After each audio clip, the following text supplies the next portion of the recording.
청년부가 이렇게 찬양을 부르니까 또 분위기가 좀 많이 달라집니다. 감사합니다. 오늘부터 우리 출애굽기를 새로 시작을 하게 되었습니다. 성경에 관해서 우리가 보면 오래된 이야기입니다. 창세기를 보면 세계의 시작이 있고 또 이어서 인류의 기원이 나오게 됩니다. 그리고 구약을 보면 이스라엘의 역사가 있습니다. 안 믿는 사람들은 이 오래된 이야기에 대해서 또 특별히 이스라엘 역사에 대해서 우리가 왜 이스라엘 역사를 알아야 되느냐, 또 이스라엘 역사를 우리가 왜 믿어야 되느냐, 이런 이야기를 하는 것을 아마 여러분들이 들어보셨을 겁니다. 그러나 성경을 단순히 오래된 이야기로 또 특별히 이스라엘 역사에 대해서 보게 된다면 성경에 대해서 잘못 알고 있는 것입니다. 성경은 오래된 옛날 이야기를 말하는 것도 아니고 이스라엘 역사를 말하는 것도 아닙니다. 잘 보실 것은 성경은 여기에서 하나님에 관한 말씀을, 하나님에 관한 이야기를 하고 있는 것을 여러분들이 보셔야 됩니다. 이 이야기 가운데서 하나님이 누구신지를 보여주시는 것이고 하나님이 무슨 일을 하고 계시는 것을 보여주시고 있는 것을 여러분들이 성경에서 보셔야 됩니다.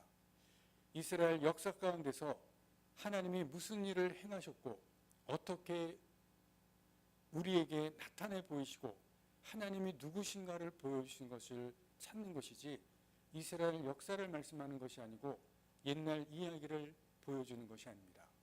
여러분들이 그것을 성경에서 보셔야 됩니다.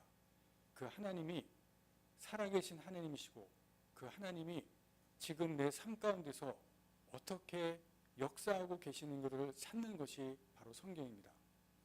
출애굽기는 이스라엘 백성들이 애굽의 이집트에 있다가 거기에서 구원을 받는 이야기입니다. 오늘 이 출애굽기를 우리 함께 보면서 먼저 질문을 하나 할 것이 있습니다.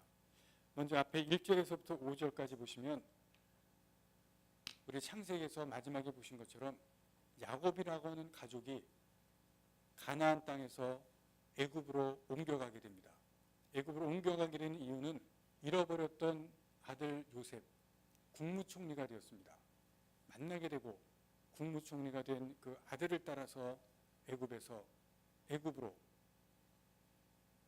기근이 심했기 때문에 잠시 애굽으로 오게 된 것이 그 시간이 오래되어서 오늘 본문의 말씀을 보시면 400년이라는 기간이 흐릅니다.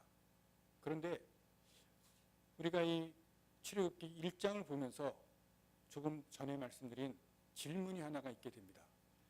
요셉이 국무총리라고 말씀을 드렸습니다. 왕 다음에 거의 최고의 권력을 가진 사람인데 그 후손, 요셉의 후손이 오늘 본문에 보시게 되면 노예로 전락을 하게 됩니다.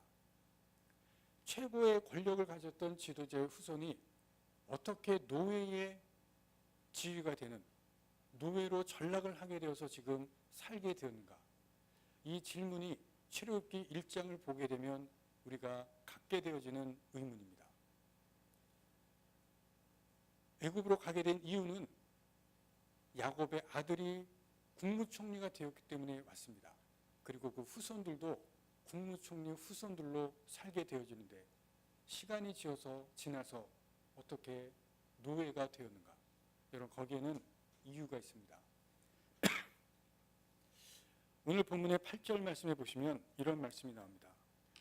요셉을 알지 못하는 새 왕이 일어나 애굽을 다스리더니, 이 말씀이 이 질문에 답을 찾을 수 있는 말씀입니다. 애굽의 역사를 보시면 애굽의 역사 가운데 기록되어지지 않은 역사가 나타난다고 합니다. 왜냐하면 이집트라고 하는 나라는 역사적으로 강대국입니다. 그 당시에 최강의 나라입니다. 지금으로 치면 미국과 같은 나라입니다. 그런데 미국과 같은 최강대국이 다른 나라를 침략해서 전쟁에 승리하면은 역사에 기록을 해두었다고 합니다. 좋은 역사입니다. 그러나 다른 나라의 침략을 받은, 다른 나라에서 전쟁에 진 역사는 기록을 하지 않았다고 합니다.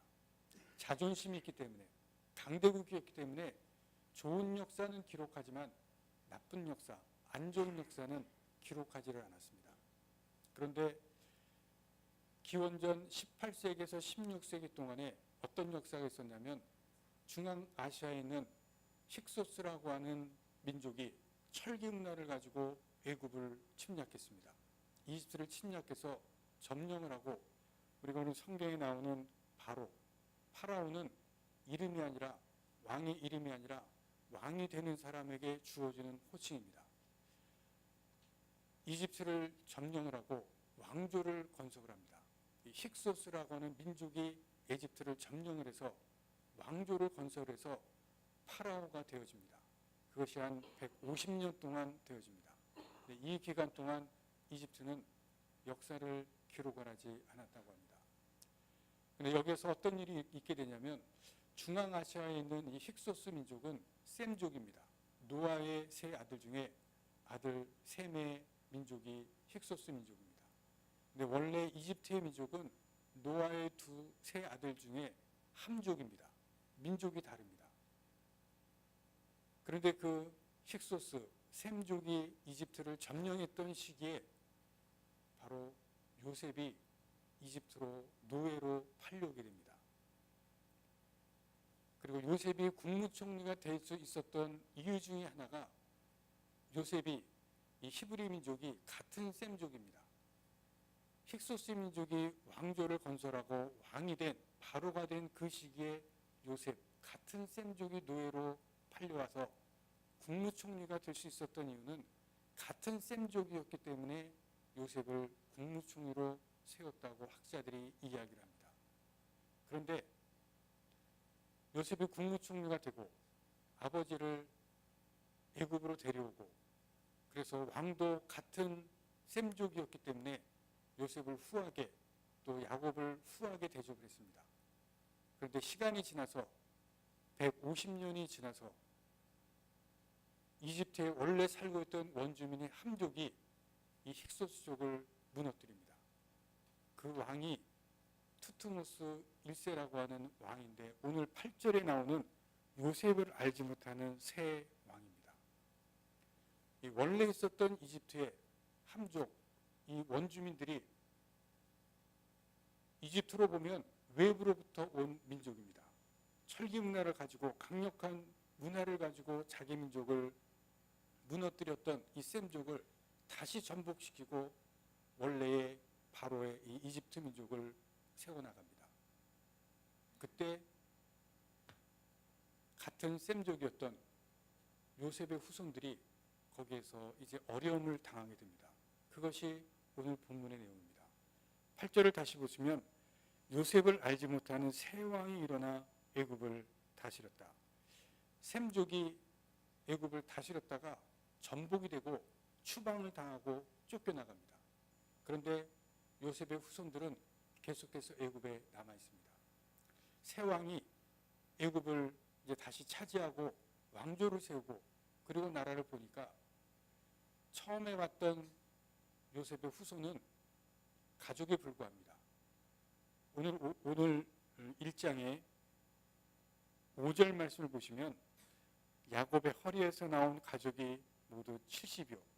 처음에 애굽에 왔던 요셉의 가족은, 야곱의 가족은 70명에 불과합니다. 그런데 그 가족이 점점 커져서 민족이 됩니다. 히브리 민족이 됩니다. 출애굽할 때의 그 히브리 민족의 전체 숫자를 약 200만으로 추정을 합니다.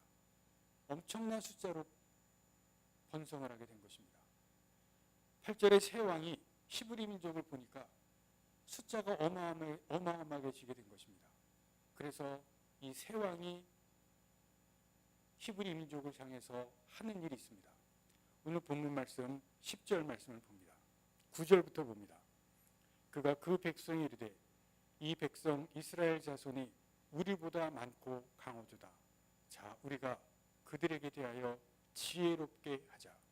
여러분 10절 말씀에 지혜가 나옵니다. 이 새 왕이 이제 왕이 되어서, 바로가 되어서 지혜롭게 일을 시작해 나갑니다. 그 지혜롭게 하는 것이 무엇이냐면 11절 말씀을 봅니다.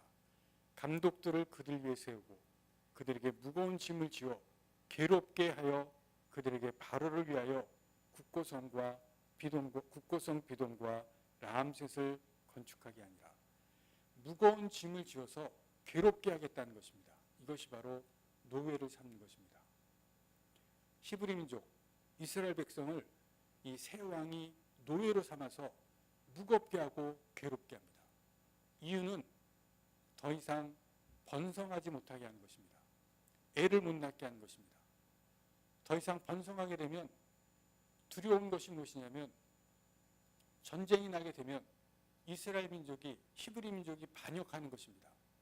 적군에 가담해서 반역해서 그러면 자기 나라가 위태롭게 되기 때문에 그 반역하는 것이 두렵습니다. 그리고 지금 노예가 되면 성을 쌓고 이집트에 가면은 피라미드가 있죠. 다 노예가 만든 것입니다. 좋은 일에 자기들이 건축한 일에 사용해 먹을 수가 있는데 노예가 빠져나가 버리면 활용할 수가 없습니다. 전쟁이 나는데 반역하거나 그리고 자기들이 노역해서 부려먹을 수 있는데 도망가 버리면 사용할 수 없으니까 그 일을 걱정하는 것입니다. 그래서 더 이상 애를 못 낳게 힘든 일에 중노동에 사용을 하는 것입니다. 첫 번째 일입니다. 힘들게 우리가 노예로 부려먹겠다. 그런데 그럼에도 불구하고 계속해서 번성을 합니다. 12절 말씀을 봅니다. 그러나 학대를 받을수록 더욱 번성하여 퍼져나갔다. 바로가 두 번째 하는 것이 있습니다. 15절 16절 말씀입니다. 애굽왕이 히브리 산파 십부라라 하는 사람과 부하라 하는 사람에게 말하 이르되 너희는 히브리 여인을 위하여 해산을 도울 때에 그 자리를 살펴서 아들이거든 그를 죽이고 딸이거든 살려두라. 처음에 했던 일이 안 되자 이제는 산파들에게 히브리 임산부가 자녀를 낳으면 아들이면 죽이고 딸이면 살려두라고 명령을 내립니다. 그런데 히브리 산파들이 하나님을 경외합니다. 하나님을 들여와서 왕의 명령을 거부합니다. 이 일도 제대로 안 됩니다. 세 번째 하는 일이 있습니다. 22절 말씀입니다. 그러므로 바로가 그의 모든 백성에게 명령하여 이르되 아들이 태어나거든 너희는 그를 나일강에 던지고 딸이거든 살려두라 하였더라. 모든 백성이라고 하는 것은 히브리 민족에게 말합니다. 히브리 민족에게 아들을 낳으면 강에 버리라 이야기를 합니다. 명령을 내립니다. 여러분 바로 왕은 이제 히브리 민족이 왜 노예가 되었는지를 우리가 말씀을 들었고 그리고 이제 히브리 민족이 계속해서 번성하자 자기의 지혜로 또 자기의 생각으로 히브리 민족에게 어떻게 나가는지를 우리가 함께 살펴보았습니다. 우리가 여기서 생각해 볼 것이 있습니다. 노예가 된다는 것, 이스라엘 민족에게 고난이 찾아온다는 것입니다. 여러분 그 전까지는 국무총리 후손으로 고난 없이 잘 살아왔습니다. 그러나 고난이 온다는 것은 하나님이 일을 시작한다는 것입니다. 여러분의 삶 가운데서 내가 지금 살아가는 그 삶 중에서 고난이 올 때는 여러분 하나님이 일을 시작하신다는 것을 잘 보시기를 바랍니다. 우리가 평안할 때, 아무 일 없을 때, 형통할 때 그때는 하나님을 찾지 않습니다. 하나님께서 내게 어떤 일을 하는지 별로 관심이 없습니다. 이스라엘 백성들이 400년 동안 시간이 지날 동안 하나님을 찾지 않고 하나님에 대해서 별 생각이 없었습니다. 그러나 오늘 400년이 되는 이 시간에 이스라엘 백성이 히브리 민족이 노예가 되어지고 오늘 본문에서 보시는 것처럼 괴로움이 시작이 됩니다. 무거운 짐이 지어지고 노예의 삶이 됩니다. 그럴 때 이때는 하나님의 일이 시작이 되어지는 때입니다. 왜 하나님께서 이스라엘 백성들이 노예로 삼고 고난이 시작되어지고 고통이 지어지겠습니까?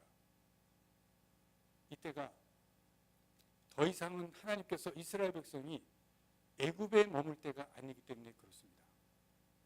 지금 이때는 이제 애굽에서 나와서 하나님께서 새 땅으로 가게 하시고 하나님께서 약속하신 가나안 땅에 가게 하실 때입니다. 여러분, 그렇기 때문에 하나님께서 시작하신 것이 있습니다. 고난을 주십니다. 고통이 주어집니다. 여러분, 이것을 여러분들이 말씀을 통해서 보시기 바랍니다. 내 삶 가운데 어려움이 주어지고 고난이 시작되고 고통이 시작되어진다면 여러분, 그것이 왜 주어진지를 잘 보시기를 바랍니다. 하나님이 내 삶 가운데 일하기를 시작하고 하나님이 내 삶 가운데 무엇을 하시기 시작할 때가 아닌가를 여러분들이 잘 보셔야 됩니다. 오늘 본문 가운데 투트모스 1세 왕이 나옵니다. 새 왕이 나왔다고 했습니다. 여러분, 이 왕이 하는 것, 이 왕이 지금 어떤 일을 해나간지를 우리가 말씀을 통해서 보았습니다. 그런데 오늘 본문에는 왕이라고 표현되지 않지만 또 다른 왕이 등장합니다. 바로 왕 이외에 다른 한 왕이 등장하는 것을 우리가 볼 수가 있습니다. 눈에 보이지 아니하는 왕입니다. 만왕의 왕 하나님이 등장합니다. 바로가 하는 이집트 왕이 애굽 왕이 하는 일에 대해서 만왕의 왕이 하시는 일이 있습니다. 여러분, 우리가 오늘 본문 가운데서 이집트 왕이 하는 것에 대해서 하나님이 어떻게 해나가신지를 함께 보도록 합니다.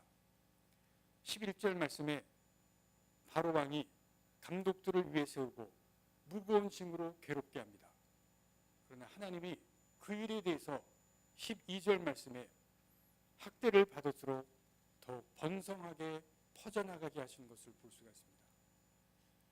바로 왕이 하는 것에 대해서 하나님께서 그 일대로 바로의 지혜대로 하는 것에 대해서 하나님께서 그 일대로 되어지지 않게 하는 것을 우리가 말씀에서 보게 됩니다. 15절 16절에 바로 왕이 산파들을 통해서 히브리 민족이 아들을 낳으면 죽이게 합니다. 그러나 하나님께서 이 일에 대해서 어떻게 하시는지를 우리가 말씀을 통해서 또 볼 수가 있습니다.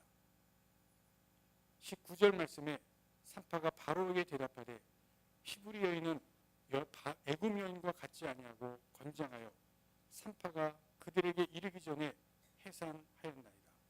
여러분, 이 부분을 보시면 바로가 지혜로, 자신의 지혜로 산파들을 통해서 히브리 여인을 죽이려고 합니다. 그러나 하나님은 하나님의 지혜를 산파들에게 주십니다.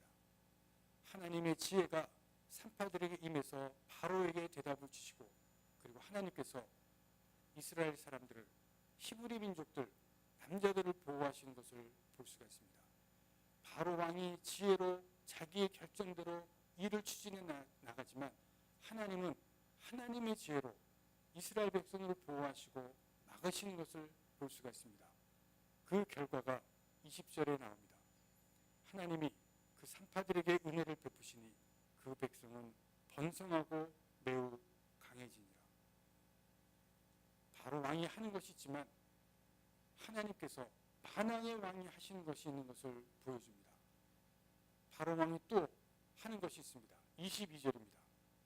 그러므로 바로가 그의 모든 백성에게 명령하여 그 이르되 아들이 태어나거든 너희는 그를 나일강에 던지라. 이제는 이스라엘 모든 백성들에게 아들을 강에 던져서 버리라고 말씀합니다. 그러나 하나님도 하시는 것이 있습니다. 2장, 3장, 2장에 보시면 하나님께서 그 아들들 중에 모세를 건지시고 모세를 통해서 이스라엘 백성들을 구원하신 것을 성경에 보여주십니다. 여러분, 여기에서 바로가 이집트의 왕입니다. 하나님은 만왕의 왕입니다. 이집트 왕이 지금 만왕의 왕이신 하나님과 싸우는 모습을 오늘 성경에서 보여주고 있습니다. 여러분, 왕이, 세상의 왕이 만왕의 왕과 싸우는 이 본문이 오늘 본문 가운데서 보여집니다. 왕은 자기 생각대로, 자기 결정대로, 자기 계획대로 일을 해나갑니다. 그러나 하나님께서 그 부분에 대해서 막으시고 그 계획대로 일이 되어지지 않게 하시는 것을 오늘 성경에서 우리가 볼 수가 있습니다. 지난 27일 오전 9시 29분 북한 김정은 군사위원장이 군사 분계선을 넘어서 문재인 대통령과 손을 잡고 악수하는 것을 아마 보셨을 것입니다. 우리 한국 사회 획기적인 일일 뿐만이 아니라 세계적인 역사적인 순간이었습니다. 남북 정상회담을 통해서 판문점 선언을 발표했습니다. 그 판문점 선언의 마지막에 이런 글이 있습니다. 완전한 비핵화를 통해 핵 없는 한반도를 실현한다. 북한이 처음으로 공식적으로 완전한 비핵화라는 단어를 사용했습니다. 이 완전한 비핵화라는 것을 공식적으로 선언했다는 것은 이것은 엄청난 발전입니다. 큰 발전을 표현을 했습니다.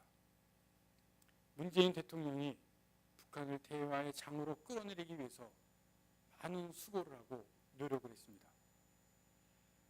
북한이 그동안 핵실험을 하고 대륙간 탄도 미사일을 실험을 할 때마다 대화를 포기하지 않고 끊임없이 요구를 했습니다. 평양 올림픽에 초대를 했습니다. 북한이 거부하다가 거기에 응답을 했고 또 남북 정상회담 하지 않을 것 같다가 또 응답을 했습니다. 성사가 되었습니다. 그리고 이제 곧이어서 북미 미북 정상회담도 이어질 것입니다. 문재인 대통령은 안 될 것 같지만 또 포기해야 될 것 같지만 계속 밀어붙였고 지난 27일 역사적인 만남이 이루어졌습니다. 우리가 여기서 생각할 것이 있습니다. 문재인 대통령이 많은 노력을 했고 또 계획을 했고 추진을 했습니다. 김정은이 응답했고 만나기로 결단을 했고 그리고 두 나라의 최고 지도자가 옛날 같으면 왕 같은 존재가 그 노력의 결과로 이 만남이 성사가 되었습니다. 그러나 우리가 할 것은 그 뒤에는 보이지 않는 손길이 있었다는 것을 우리가 볼 수 있어야 됩니다. 눈에 보이는 그런 지도자들의 노력 그것만 있는 것이 아니라 보이지 아니하는 손길이 있었다고 하는 것을 우리가 볼 수 있어야 됩니다. 김정은이 대화에 나올 수밖에 없는 상황이 있었다는 것입니다. 김정은이 왜 이 대화에 나올 수밖에 없었다는 것, 이 대화에 나오지 않으면 안 된다는 것을 우리가 보아야 됩니다. 여러분, 무기는 먹고 살 수가 없습니다. 미사일로만, 핵무기로만은 먹고 살 수가 없습니다. 그것만으로는 먹고 살 수 없기 때문에 나왔습니다. 국제적인 압박이 있었기 때문에 거기에 나올 수밖에 없었습니다. 이 모든 상황이 되어지고 있는 것, 이 모든 상황이 되어져가는 그 모든 과정, 나라의 지도자들만이 하는 것이 아니라고 하는 것을, 거기에는 보이지 않는 손길이 있다고 하는 것을 우리가 봐야 됩니다. 그것이 무엇을 말하는 것이겠습니까? 나라를 주관해 가시는 것, 역사를 주관해 가시는 것은 하나님이 하신다는 것을 보여주고 있습니다. 오늘 이 본문에서 말씀하신 것이 바로 그것입니다. 나라를 주관하시고 역사를 주관해 가시는 것은 하나님께서 하시는 것을 말씀합니다. 오늘 본문에 왕이 나오고 만왕의 왕이 나옵니다. 지금 역사에서 우리에게 뉴스에서 보여지는 것은 나라의 지도자들입니다. 그러나 나라의 지도자들만이 있는 것이 아니라 그 위에는 만왕의 왕이 계시다고 하는 것을 우리가 볼 수 있어야 됩니다. 왕과 만왕의 왕 차이가 있습니다. 지도자들과 만왕의 왕은 차이가 있습니다. 왕은, 지도자들은 계획하고 결정하고 추진해 나갈 수가 있습니다. 그러나 그 결과를 알 수가 없습니다. 그 결과를 만들 수가 없습니다. 지금 남북의 지도자들이 만났지만 그러나 그 결과가 어떻게 될 수는 누구도 예측을 할 수가 없습니다. 미국과 북한의 지도자들이 만날 예정이지만 그 결과가 어떻게 될지는 아무도 알 수가 없습니다. 그러나 만왕의 왕은 결과를 아시는 분입니다. 결과를 만드실 수 있는 분입니다. 왕과 만왕의 왕의 차이입니다. 왕과 만왕의 왕은 더 중요한 것이 차이가 있습니다. 왕은 사람을 지도할 수가 없습니다. 왜냐하면 결과를 알 수도 없고 결과를 만들 수도 없기 때문에 그렇습니다. 그러나 만왕의 왕은 사람을 지도하고 사람을 인도할 수가 있습니다. 왜냐하면 결과를 알 수 있고 결과를 만드실 수 있는 분이 만왕의 왕이기 때문에 그렇습니다. 이 출애굽기를 우리가 보게 되는데 앞으로 출애굽기는 이스라엘이라고 하는 민족 공동체입니다. 이 민족 공동체를 이끌어내고 하나님께서 인도해 가십니다. 출애굽기를 읽다 보면 거대한 민족 공동체의 이야기 때문에 나와는 상관없다고 생각하기가 쉽습니다. 한 개인과는 상관없는 이야기로 받아들이기가 쉽습니다. 그러나 성경은 하나님께서 나라에 주관하시고 역사를 주관하실 뿐만 아니라 한 개인도 주관하시는 하나님이신 것을 말씀합니다. 여러분 2장, 3장에 가시면 나라를 인도해 가시고 주관하시는 하나님이실 뿐만 아니라 가정과 개인에 관한 이야기가 나옵니다. 모세 가정에 하나님께서 그 가정에 개입하시고 모세 개인을 개입하십니다.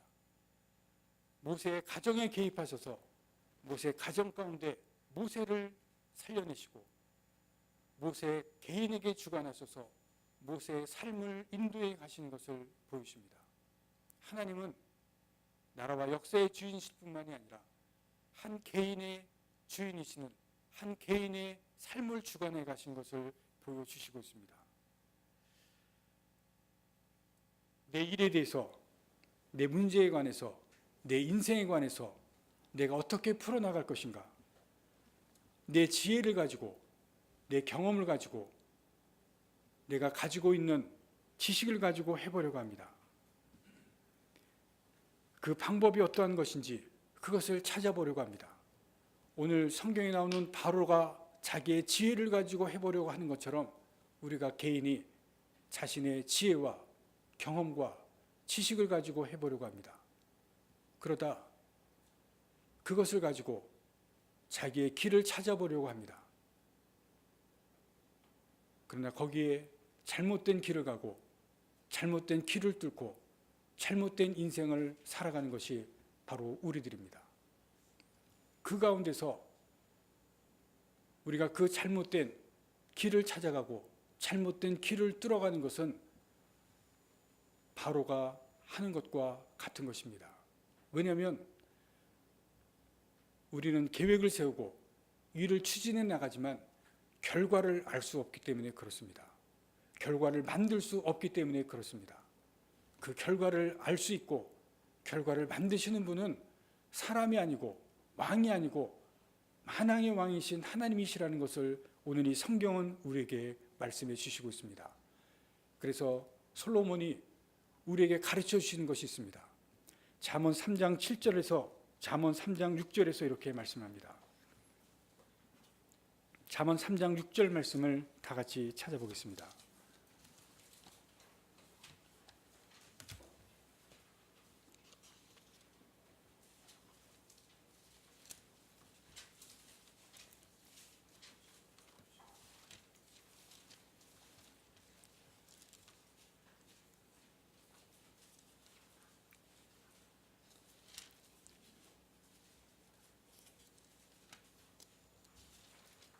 같이 읽겠습니다. 너는 범사의 그를 인정하라. 그리하면 내 길을 지도하시리라. 범사에 하나님을 인정하라고 말씀합니다. 범사에 하나님을 인정하면 하나님이 그 길을 인도하시라 말씀합니다. 여러분, 하나님을 범사에 인정할 때 하나님께서 길을 지도하신다 말씀합니다. 여러분, 하나님을 인정하는 이유는 하나님께서 우리의 계획하고 우리가 추진하고 우리가 결정하는 그 일을 결과를 아시고 결과를 만드시는 분이기 때문에 그렇습니다. 이 범사는 모든 것을 말합니다. 내가 하는 모든 것에 하나님을 인정하고 그 부분에 하나님께 맡기고 그럴 때 하나님께서 우리의 길을 지도하신다고 말씀합니다. 3장 5절 말씀을 봅니다. 너는 마음을 다하여 여호와를 신뢰하고 내 명철을 의지하지 말라. 마음을 다해서 하나님을 신뢰하고 하나님을 믿고 내 명철을 의지하지 말라 말씀합니다. 바로가 자기 지혜를 따라서 자기 지혜대로 결정하고 지혜대로 행하는 것을 우리가 봅니다. 그러나 그렇게 할 때마다 하나님께서 그대로 하지 못하게 하시는 것을 봅니다. 여러분, 그것이 하나님께서 하시는 것과 다르기 때문에 그렇습니다. 내 지혜대로 내 명철대로 하는 것이 아니라 하나님을 의지하고 하나님을 범사에 인정하고 나가시기를 바랍니다. 그러면 하나님께서 지도하시겠다고 말씀합니다. 여러분, 내가 왕이 아니라 하나님이 왕입니다. 만왕의 왕인 하나님을 범사에 인정하시면 하나님이 내가 가는 길을, 내가 행하는 것을, 그리고 범사의 모든 것을 지도하시고 인도하시겠다고 말씀합니다. 여러분, 하나님을 인정하시고 삶을 살아가시길 바랍니다. 역사를 주관하실 뿐만이 아니라 내 삶을 주관하시는 하나님께서 하나님을 인정하시는 여러분의 삶을 친히 인도하시고 주관해 나가실 그 하나님이 여러분의 하나님이신 것을 분명히 믿으시고 나가시는 여러분의 삶이 되시기를 간절히 바랍니다. 기도하시겠습니다. 하나님 아버지,